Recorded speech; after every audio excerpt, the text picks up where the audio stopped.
নরেন্দ্র মোদীর সাথে কি কোনো মহিলার অবৈধ সম্পর্ক ছিল? মানসী সোনি কে এই মহিলা? তিনি এখন কোথায়? কেন গুজরাটের সরকার এই মানসী সোনির ওপর অবৈধভাবে নজরদারি চালিয়েছিল? আজকে এই সমস্ত কিছু নিয়ে কথা বলবো, তাই আগেই বলে রাখছি নরেন্দ্র মোদীর অন্ধভক্তরা এই ভিডিওটা স্কিপ করে যান। সালটা ছিল 2003। সেই সময় ভাইব্রেন্ট গুজরাটের বিজ্ঞাপনে ভরে গেছে সমগ্র দেশ। গুজরাট মডেল নিয়ে সেই সময় প্রচণ্ড আলোচনা চলছে, আর ঠিক সেই সময় ঘটেছিল এই সমস্ত কাণ্ড কারখানা। তখন গুজরাটে ইন্ডেক্স টিভি বলে একটা কোম্পানি ছিল। এই ইন্ডেক্স টিভির কাজ ছিল গুজরাট সরকারের বিজ্ঞাপন দেওয়া। গুজরাট সরকার যে বিভিন্ন ধরনের ইভেন্ট আয়োজন করছে, বিভিন্ন ধরনের অনুষ্ঠানের আয়োজন করছে, যেমন ধরুন এই বিজনেস এক্সপো, বা সেই সময় দাঁড়িয়ে গুজরাট সরকারের বিভিন্ন ধরনের অনুষ্ঠান যেখানে গুজরাট সরকারের বিজ্ঞাপন হচ্ছে, সেই সমস্ত ইভেন্ট, সেই সমস্ত অনুষ্ঠান এগুলো অর্গানাইজ করতো ইন্ডেক্স টিভি। এই ইন্ডেক্স টিভি কোম্পানিটা আপনি আজকেও খুঁজে পাবেন, তাদের ওয়েবসাইট এখনও দেখতে পাবেন। এই কোম্পানিটার নাম আপনাদেরকে আগেই বলে রাখলাম, তার কারণ আমাদের আলোচনাতে এই কোম্পানিটার নাম আসতে চলেছে। আপনাদের মনে থাকবে নিশ্চয়ই 2001 সালে গুজরাটে একটা ভূমিকম্প হয়েছিল। গুজরাটের ভুজ এই ভূমিকম্পে সব থেকে বেশি ক্ষতিগ্রস্ত হয়েছিল। ভূমিকম্পে ক্ষতিগ্রস্ত হওয়ার পর থেকে ভুজে রিস্টোরেশনের কাজ শুরু হয়, অর্থাৎ পুনর্নির্মাণ করা শুরু করে গুজরাটের সরকার। তখন ভুজের ডিস্ট্রিক্ট ম্যাজিস্ট্রেট ছিলেন IAS প্রদীপ শর্মা। এই IAS প্রদীপ শর্মা এখনও জেলে রয়েছে। কেন, কিভাবে, আলোচনায় আগে আসতে চলেছে সেই সব। গুজরাটের ভুজে একটি মন্দির রয়েছে এখনও। সেই মন্দিরটার নাম হচ্ছে মণি মন্দির। এই মণি মন্দির আসলে একটা মহল। সেখানে মন্দির যেমন রয়েছে তেমনি মহলও রয়েছে, এবং সেখানে গুজরাট সরকারের অফিস রয়েছে। গুজরাটে ভূমিকম্পের সময় এই অফিস ক্ষতিগ্রস্ত হয় এবং সেটাও রিস্টোরেশনের কাজ চলছিল সেখানেও। তখন প্রদীপ শর্মার সাথে যোগাযোগ হয় এক মহিলার। তিনি একজন আর্কিটেক্ট, ব্যাঙ্গালোর থেকে পড়ে ফিরেছেন। এই মহিলার নাম মানসী সোনি। সেই সময় জেলা শাসক প্রদীপ শর্মার এই ধরনের ব্যক্তির প্রচুর প্রয়োজন ছিল, কেননা আপনাদেরকে বললাম 2001 সালে ভূমিকম্পে ভুজ ক্ষতিগ্রস্ত হয়েছিল, তাকে নতুন করে তৈরি করা হচ্ছিল, তো আর্কিটেক্টদের দরকার ছিল। এবং সেই মতন এই প্রদীপ শর্মা এই মানসী সোনিকে একটি রিস্টোরেশনের কাজ দেন ওই মানি মন্দিরে, যে কাজটা খুব ভালোভাবেই মানসী সোনি করেছিলেন। এই মণি মন্দির পুনর্নির্মাণ হওয়ার পর সেটাকে উদ্বোধন করা হয়, এবং উদ্বোধনের জন্য আমন্ত্রণ জানানো হয় গুজরাটের তখনকার মুখ্যমন্ত্রী নরেন্দ্র মোদীকে। এই উদ্বোধন অনুষ্ঠানে ছিলেন ভুজের জেলা শাসক প্রদীপ শর্মা। আর যেহেতু এই পুনর্নির্মাণের কাজ করেছেন আর্কিটেক্ট মানসী সোনি, তাই মানসী সোনি উপস্থিত ছিলেন ওই অনুষ্ঠানে। ওই অনুষ্ঠানেই প্রদীপ শর্মা মানসী সোনির সাথে দেখা করায় গুজরাটের মুখ্যমন্ত্রী নরেন্দ্র মোদীর। সেখান থেকেই শুরু হয় আলাপচারিতা, সেখান থেকেই শুরু হয় আগামী কথোপকথন। নরেন্দ্র মোদী মানসী সোনিকে তার নিজের পার্সোনাল ইমেল আইডি দেন এবং বলেন পরবর্তীকালে যদি মানসী সোনির কোনো আইডিয়া থেকে থাকে বা কোনো যদি আলোচনা করার থাকে, তাহলে তিনি নরেন্দ্র মোদীকে ইমেল করতে পারেন। সেই মতন মানসী সোনি ইমেলে কথোপকথন শুরু করেন গুজরাটের মুখ্যমন্ত্রী নরেন্দ্র মোদীর সাথে। পরবর্তীকালে নরেন্দ্র মোদী মানসী সোনিকে বলেন তার সাথে যোগাযোগ রাখার জন্য একটা আলাদা ইমেল আইডি তৈরি করতে, একটা আলাদা সিম কার্ড নিতে, যে নাম্বারটা অন্য কারো কাছে থাকবে না, শুধুমাত্র নরেন্দ্র মোদীর সাথে যোগাযোগ করার জন্য মানসী সোনি ব্যবহার করবেন। এটা ছিল 2003-এর ঘটনা। প্রদীপ শর্মা এবার সিন থেকে সরে যান, তিনি তার নিজের কেরিয়ার নিয়ে ব্যস্ত হয়ে যান, তিনি নিজের কাজ নিয়ে ব্যস্ত হয়ে যান। এদিকে মানসী সোনির সাথে কথোপকথন হতে থাকে নরেন্দ্র মোদীর। ইমেল কনভারসেশনের থেকে বেড়ে গিয়ে সেটা SMS কনভারসেশনে এসে পৌঁছয়। আর তার সাথে সাথেই মানসী সোনির পিতা প্রেমলাল সোনির সাথে যোগাযোগ হয় নরেন্দ্র মোদীর। প্রেমলাল সোনি একজন প্রমিনেন্ট বিজনেসম্যান ছিলেন, গয়নার ব্যবসাদার ছিলেন তিনি, এবং এই ভুজ এলাকাতে তার মূলত ব্যবসা ছিল। এবং এই ভুজের যে রিস্টোরেশনের কাজ, পুনর্নির্মাণের কাজ, তার জন্য ফান্ডরেজ অর্থাৎ চাঁদা তোলার কাজ করেছিলেন এই প্রেমলাল সোনি।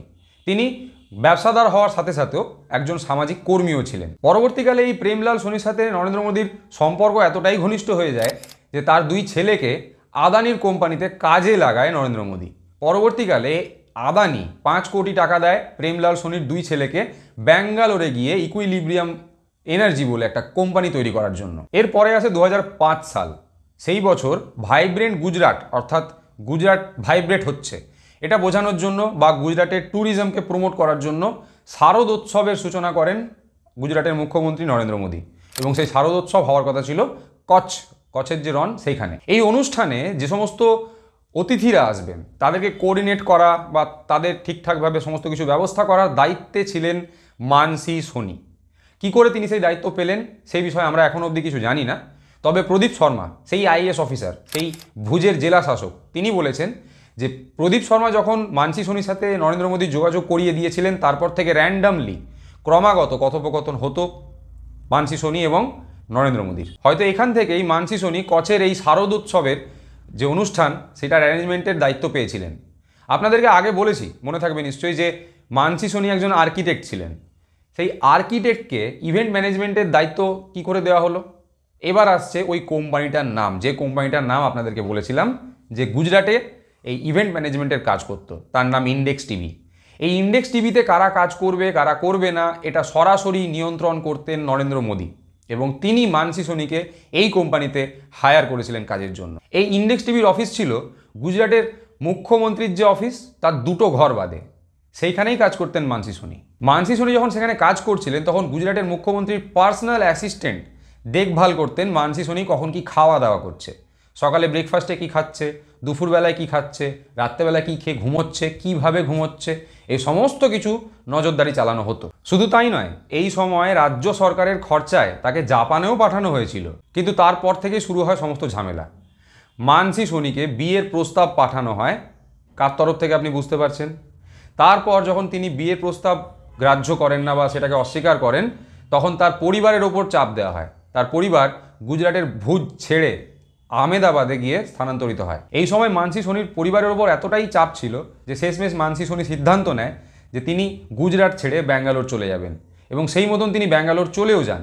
সেখানে গিয়ে একটি আর্কিটেক্ট কোম্পানিতে তিনি জয়েন করেন, এবং পরবর্তীকালে তার প্রেম হয়ে যায় একটি খ্রিস্টান ছেলের সাথে, যে খ্রিস্টান ছেলেকে আজ অবধি খুঁজে পাওয়া যায়নি সে কোথায় গেল। এই যে আপনাদের বললাম মানসি সোনিকে বিয়ের জন্য চাপ দেওয়া হচ্ছিল বা বিয়ের প্রস্তাব দেওয়া হচ্ছিল, যেটাকে অগ্রাহ্য করে মানসি সোনি গুজরাট ছেড়ে ব্যাঙ্গালোর চলে গিয়েছিলেন, এবং সেখানে গিয়ে তার প্রেম হয়েছিল অন্য একজন ছেলের সাথে, যে ছেলেকে আজ অবধি খুঁজে পাওয়া যায়নি।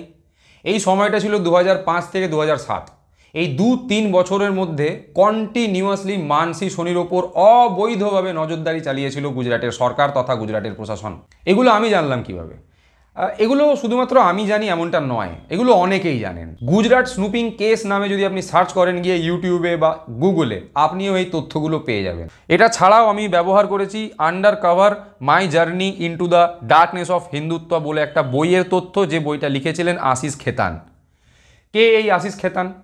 এই যে আপনাদের মানসি সোনির ব্যাপারে বললাম, মানসি সোনি এবং নরেন্দ্র মোদীর সম্পর্কের কথা বললাম, যেটা নিয়ে বিভিন্ন জায়গার মহলে আলোচনা হয়েছে, এই ব্যাপারে সবথেকে প্রথম যে অনলাইন পোর্টালে খবর প্রকাশিত হয়েছিল সেই অনলাইন পোর্টালটার নাম হচ্ছে গুলেল। এই গুলেল পোর্টালটা চালাতেন এই আশিস খেতান। এই ওয়েবসাইটটা ক্র্যাশ হয়ে গেছে, যেটা হওয়া খুব স্বাভাবিক, কেননা সেই সময় গুজরাটের হোম মিনিস্টার ছিলেন মোটা ভাই মিস্টার অমিত শাহ। ওই মহিলার ওপর যে নজরদারি চালানো হয়েছিল এটা প্রমাণিত, এটা বিজেপিও অস্বীকার করেনি।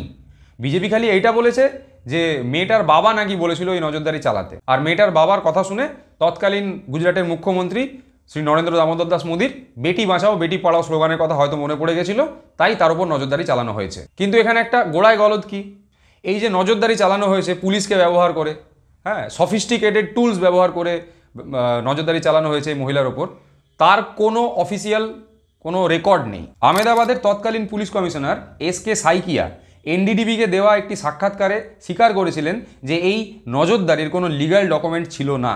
তাহলে কেন নজরদারি চালানো হয়েছিল এই মহিলার ওপর? কিসের সন্দেহে? ইনি কি কোনো সন্ত্রাসবাদের সাথে যুক্ত ছিলেন? ইনি কি টেররিস্ট ছিলেন? এই মহিলা কি তথ্য পাচার করছিলেন পাকিস্তানে? নাকি ইনি কোনো বিরোধী রাজনৈতিক দলের সাথে যুক্ত ছিলেন? কোনোটাই নয়। কিন্তু তা সত্ত্বেও এই মহিলার ওপর নজরদারি চালানো হয়েছিল, এবং কিভাবে নজরদারি চালানো হয়েছিল সেই ব্যাপারে আশিস খেতান দ্য ওয়ারে প্রকাশিত একটি রিপোর্টে উল্লেখ করেছেন। এই রিপোর্টে উল্লেখ করা হয়েছে জিএল সিংঘলের নাম, যিনি একজন উচ্চ পদস্থ পুলিশ আধিকারিক ছিলেন গুজরাট প্রশাসনের, এবং একজন আইপিএস অফিসারও ছিলেন। পরবর্তীকালে এই জিএল সিংঘল সিবিআই এর কাছে 267টা কল রেকর্ডিং লিক করেন বা বলতে পারেন প্রকাশিত করেন। আর এই কল রেকর্ডিংগুলো মিডিয়ার সামনে নিয়ে এসেছিল কোবরা পোস্ট। সেই কল রেকর্ডিংয়ে অমিত শাহকে বলতে শোনা গেছে এই নজরদারির কথা, এই মহিলার উপর যে নজরদারি চালানো হচ্ছে সেই বিষয়ে তিনি কথাবার্তা বলছেন জিএল সিংঘলের সাথে, সে বিষয়টা উঠে এসেছে। এবং তার সাথে সাথেই আপনাদেরকে যে আইএএস অফিসারের নাম বলেছিলাম প্রদীপ শর্মার কথা, যে প্রদীপ শর্মা এই মানসি সোনিকে দেখা করিয়েছিল নরেন্দ্র মোদীর সাথে, সেই প্রদীপ শর্মাকে কী করে টাইট করা যায় সে বিষয়েও কথোপকথন হয়েছে অমিত শাহের সাথে জিএল সিংঘলের। এই রিপোর্টে এই মহিলার ওপর নজরদারির কথা উঠে এসেছে। এই মহিলার ওপর তখনও নজরদারি চালানো হয়েছে যখন তিনি ঘরের মধ্যে ছিলেন, তখনও তার উপর নজর রাখা হয়েছে যখন তিনি কোথাও মলে গিয়ে ঘোরাঘুরি করেছেন, সিনেমা দেখতে গেছেন, যখন আইসক্রিম খাচ্ছেন তখনও তার উপর নজরদারি চালানো হয়েছে, অসুস্থ মাকে যখন হাসপাতালে দেখতে গেছেন এই মহিলা তখনও তার উপর নজরদারি চালানো হয়েছে। এমনকি এই মহিলা যখন প্লেনে করে মুম্বাই থেকে ব্যাঙ্গালোর গেছেন তখনও প্লেনের মধ্যে সিভিল ড্রেসে দুজন পুলিশ অফিসারকে পাঠানো হয়েছিল, এরকমও রিপোর্ট উঠে এসেছে। আর এই নজরদারি এই মহিলার উপর চালানো হয়েছিল মূলত এটা দেখার জন্য যে কোন কোন পুরুষ মানুষের সাথে এই মহিলার উঠা বসা রয়েছে। আর এই সমস্ত কল রেকর্ডিংয়ে অমিত শাহ একজনের কথা উল্লেখ করেছেন, সাহেব। কে এই সাহেব? কোন সাহেবের হয়ে অমিত শাহ এই কাজটা করেছেন? কোন সাহেব বলেছিল এই মহিলাকে, এই মহিলার কল রেকর্ডিং ট্যাপ করতে, এই মহিলার উপর নজরদারি চালাতে, ঘরের বাইরে পুলিশ পর্যন্ত রাখা হতো?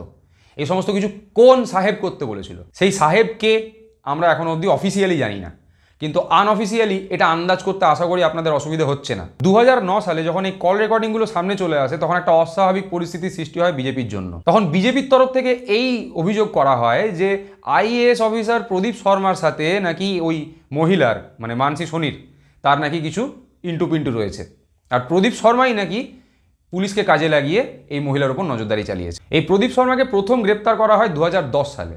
2010 সালে যখন প্রথম তাকে জেলে পাঠানো হয়েছিল তখন তার কাছে খাবার নিয়ে গিয়েছিলেন এই মানসী সোনির বাবা প্রেমলাল সোনি এবং তার মা।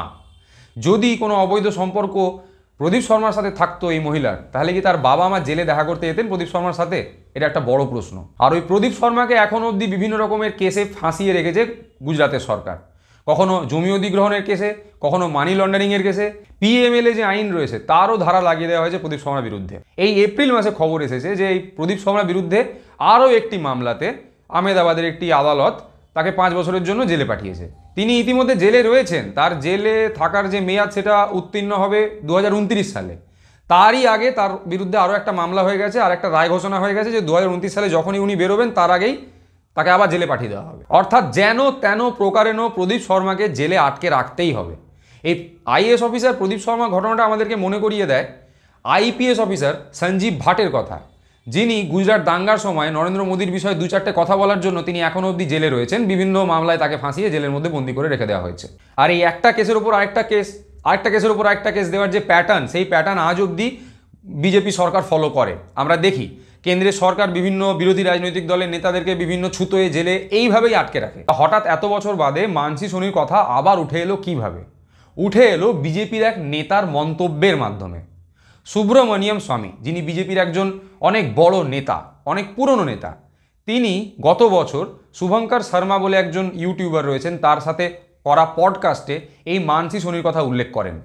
তাকে যখন জিজ্ঞাসা করা হয় যে মোদির সাথে আপনার সম্পর্ক এত তিক্ত কেন, তখন তিনি বলেন যে তিনি মোদির ব্যাপারে অনেক কিছু জানতেন না, পরে যখন মোদির ব্যাপারে জেনেছেন তখন তার সাথে এই সম্পর্কের তিক্ততা বেড়ে উঠেছে। আর এটা বলতে গিয়ে তিনি মানসী সোনির ব্যাপারে তথ্য দেন। তিনি বলেন মানসী সোনিকে নাকি চেন দিয়ে বেঁধে রাখাও হয়েছিল এবং বর্তমানে নাকি মানসী সোনি আমেরিকাতে রয়েছে এবং পরিচয় গোপন করে রয়েছেন। जो बातें मैंने देखी उसमें तथ्य, और फिर ये लड़की को कैदी बनाकर रखना, चेन लगा करके, मानसी सोनी, उसका नाम सुना है? नहीं सुना। वो अभी छिपी हुई है अमेरिका में। তাহলে আমি ভিডিওর শুরুতে কেন জিজ্ঞাসা করলাম যে নরেন্দ্র মোদীর সাথে কি কোনো অবৈধ সম্পর্ক ছিল কোনো মহিলার?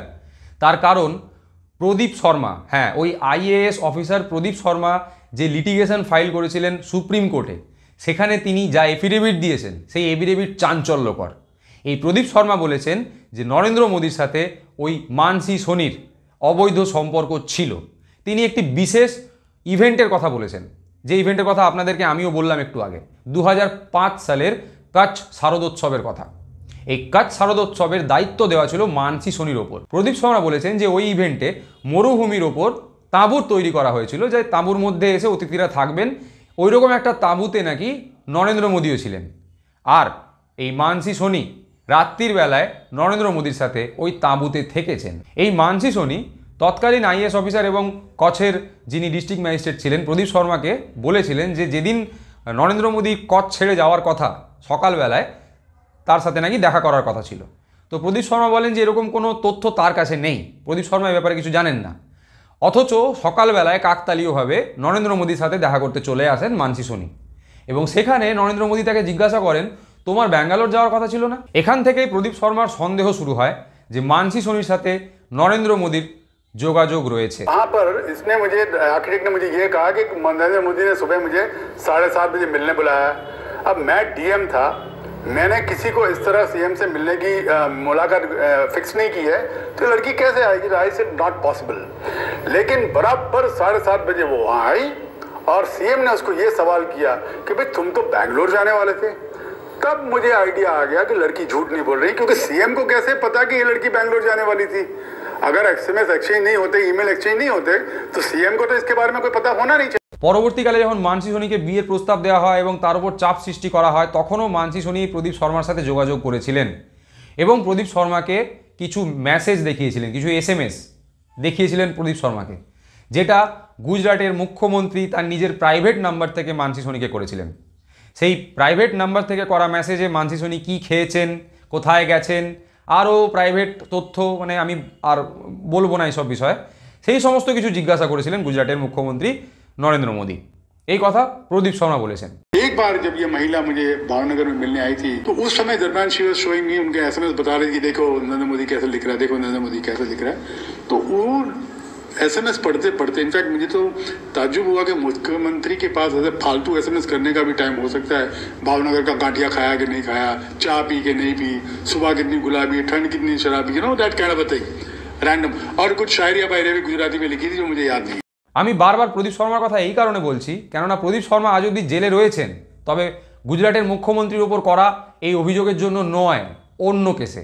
তো গুজরাটের মুখ্যমন্ত্রীর ওপর করা এই অভিযোগগুলো যদি মিথ্যে হতো, তাহলে সেই অভিযোগেই বা সেই দোষেই তিনি জেলে থাকতে পারতেন। সেই বিষয়ে কিন্তু কিছু করা হয়নি। এমনকি যখন এই স্নুপিংয়ের কেস এসেছে, যখন এই কল রেকর্ডিং ভাইরাল হয়েছে, তারপর থেকে এই বিষয় নিয়ে না অমিত শাহ না নরেন্দ্র মোদী কেউ কিছু বলেছেন। আর 2011 সালে যখন কোবরা পোস্ট ভাইরাল হলো, যখন এই সমস্ত কিছু মেইন স্ট্রিম মিডিয়াতে আসতে শুরু করলো, তখন তার সাথে সাথেই নরেন্দ্র মোদী একমাত্র প্রধানমন্ত্রীর প্রতিদ্বন্দ্বী হিসেবে ওই ওপিনিয়ন পোল টোল চলছে, সেখানে ঘোষণা করা হচ্ছে যে নরেন্দ্র মোদী আগামী প্রধানমন্ত্রী দেশের। আর 2014 সালে আমরা জানি নরেন্দ্র মোদী সরকার গঠন হলো দিল্লিতে, আর তারপরেই এই কেস ধামাচাপা পড়ে যায়। আজ অবধি এই প্রদীপ শর্মা এখন অবধি জেলে, তাকে বিভিন্ন ধরনের মামলায় ফাঁসিয়ে জেলের মধ্যে এখনও বন্দি করে রেখেছে গুজরাটের সরকার। প্রদীপ শর্মা বারবার চেষ্টা করেও সুপ্রিম কোর্ট অবধি পৌঁছতে পারছেন না। আশা করছি সত্যি একদিন না একদিন বেরিয়ে আসবে। দেখুন, সত্যিকে চাপা রাখা যায় কিন্তু সত্যিকে খতম করে দেওয়া যায় না। আজকে আপনাদের সামনে এই সত্যি কথাগুলো তুলে ধরার একমাত্র কারণ এটাই যে আমরা দেখেছি বিভিন্ন সময়ে বিজেপি সরকার বিভিন্ন রকমের স্লোগান দেয়, যেমন ধরুন বেটি বাঁচাও বেটি পড়াও, আর তারপর আমরা দেখি মধ্যপ্রদেশ থেকে ভিডিও ভাইরাল হচ্ছে বিজেপির নেতা এক্সপ্রেসওয়েতে দাঁড়িয়ে দাঁড়িয়ে সঙ্গমে লিপ্ত। এরকম খবর বিভিন্ন সময় গোটা দেশ থেকেই উঠে আসে যে বিজেপির নেতা হচ্ছে চরিত্রহীন, বিজেপির নেতা হচ্ছে লম্পট। আমি আপনাদের আজকে এটা বোঝাতে চেষ্টা করলাম যে বিজেপির পোস্টার বয় হিসেবে এখন এই মুহূর্তে যিনি হয়ে রয়েছেন তার চরিত্রটা কি, তার বিরুদ্ধে কী কী অভিযোগ উঠেছে এবং কী কী ধামাচাপা পড়েছে। আজকের দিনে দাঁড়িয়ে ওই সমস্ত তথ্য আপনি ইন্টারনেটে পেয়ে যাবেন। কিছু লিঙ্ক আমি এই কমেন্ট বক্সে দিয়ে দেবো, আপনারা যদি চান সেগুলো গিয়ে চেক করতে পারেন। তবে হ্যাঁ, একটাই কথা বলার আছে, নিজের বউকে ছেড়ে দিয়ে যারা অন্যের বউয়ের দিকে নজর দেয়, যারা অন্যের ঘরের মেয়ের দিকে নজর দেয়, তারা আর যাই হোক সমাজের, জাতির, দেশের ভালো করতে পারে না কোনোদিন। এত বড় অধর্ম করার পরেও এরাই যখন এসে বলে যে আমরা ধর্মের জন্য লড়াই করছি, আমরা ধর্ম রক্ষা করছি, তখন এগুলো ছ্যাবলামো মনে হবে না? আপনারাই বলুন, আপনাদের কি মন্তব্য এই বিষয়টা নিয়ে কমেন্ট বক্সে অবশ্যই জানাবেন। সুস্থ থাকবেন, ভালো থাকবেন, নিজের সমাজ এবং পরিবেশকে সুস্থ রাখার চেষ্টা করবেন। নমস্কার।